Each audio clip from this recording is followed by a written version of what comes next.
আজ শনিবার। আমি উঠেছি সকাল 5:30 নাগাদ। পরীক্ষা।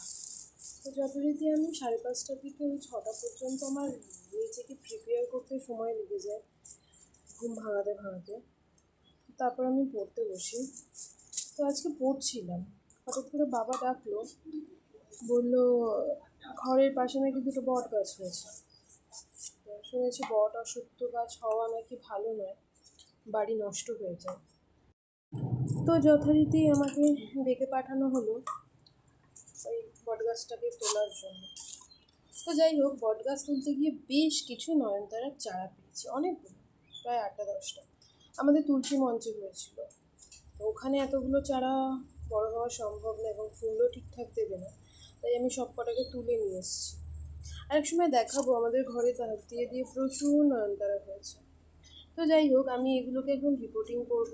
দেখো, এরকম একটা ওই কী বলে, আখের রস খায় সেই গ্লাস আমি নিয়ে নিয়েছি ওই সাইজে, যার মধ্যে আমি এখানটাতে জল নিকাশনের জন্য দুটো ছিদ্র করে নিয়েছি। যেমন দেখো, এই যে একটা, যেটাতে ছিদ্র করা নেই, আমি একটা স্ক্রু ড্রাইভার দিয়ে একটা, দুটো, তিনটে, যে কটা পারো তোমরা ছিদ্র করতে পারো। দেখো, আশা করি দেখতে পাচ্ছ। এখন দু একটা ছিদ্র করে নিতে হবে, এটা জল নিকাশনের জন্য। তবে গাছ লাগানো যেমন সহজ তেমন ভীষণ কঠিন। যদি প্রপারলি ওকে না লাগানো যায়, মানে জল নিকাশনের ব্যবস্থাটা করা সবচেয়ে বেশি জরুরি, সেটা যদি প্রপারলি না করা যায় তাহলে গাছ বাঁচানো একেবারেই যায়। তো যাই হোক, আমি এখানে কোকোপিট নিয়ে নিয়েছি। কোকোপিট হচ্ছে নারকেলের ছোবার গুঁড়ো, এটাকে কোকোপিট বলা হয়। আমি এখানে আগের দিন, আমার কাছে এই বর্তমানে খুব বেশি গাছ নেই, তাই আমি 500 গ্রাম মতো এনেছিলাম চারা লাগাবো বলে।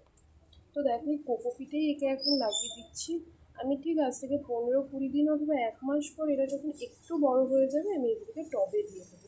আসলে এখনই টবে দেওয়া যায়, কিন্তু আমি না পড়ছিলাম, আমার কাছে না এই মুহূর্তে টবে দেওয়ার মতো টাইম নেই। টবে গাছ দিতে গেলে সবচেয়ে প্রয়োজনীয় হচ্ছে মাটি তৈরি করা। এই শুধু কোকোপিটে লাগালে ঝড় টরে ও থুবড়ে মুখ থুবড়ে পড়ে যাবে। তো যাই হোক, আমি এখানটাতে আজকে শুধুই এরকম ছোটো কাপে লাগিয়ে রাখছি।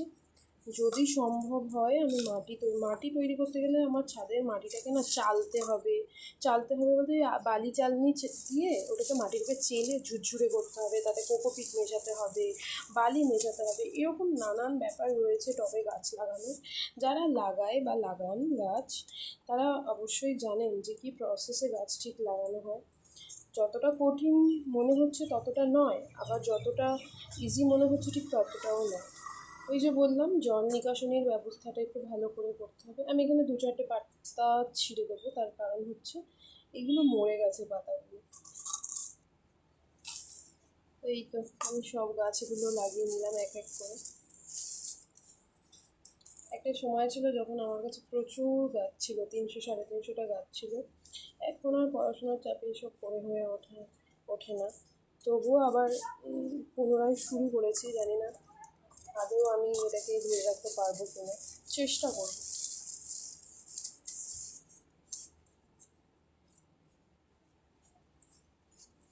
এই দুটো চারা বাঁচবে কিনা জানি না, এদের গোড়া ছিঁড়ে গেছে, শিকড়গুলো ছিঁড়ে গেছে। আর একটু কোকোপিট দেই, তাহলে পড়ে যাবে জল দিলেই। এটা নোংরা করলাম, আমার মা আমায় দেবে পিটানি। এই যে এখানে সব চারা গাছগুলো 3টে 6টা 3টে 9টা 10টা 11টা 12টা মতো চারা গাছ লাগিয়েছি। এখানে দেখো, ওই বোম্বাই লঙ্কা হয় না, ঘিয়া ঘিয়া গন্ধওয়ালা, সেই লঙ্কা বাজার থেকে আমি আর মা কিনে এনেছিলাম। তো মাকে বলেছিলাম দেখো না লাগিয়ে হয় কিনা। তো দেখো কি সুন্দর গাছগুলো হয়েছে।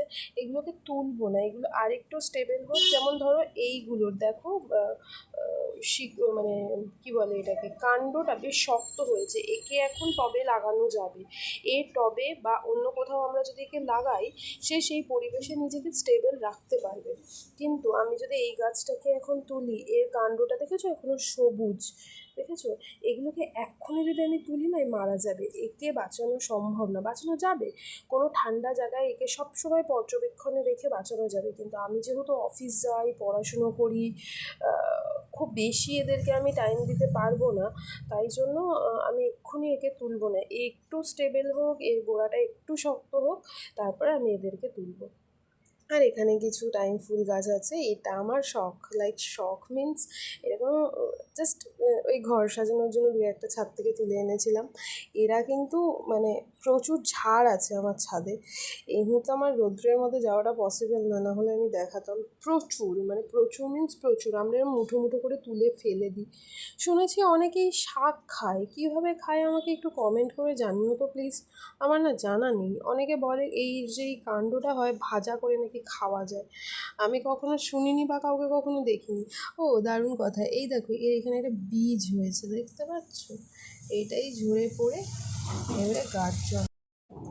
আমি কয়েকটা জিনিস আরও এনেছিলাম, তোমাদের সাথে একটু দেখাই। আমি সম্ভবত সানডে এগুলোকে লাগাবো, এই গাছগুলোকে।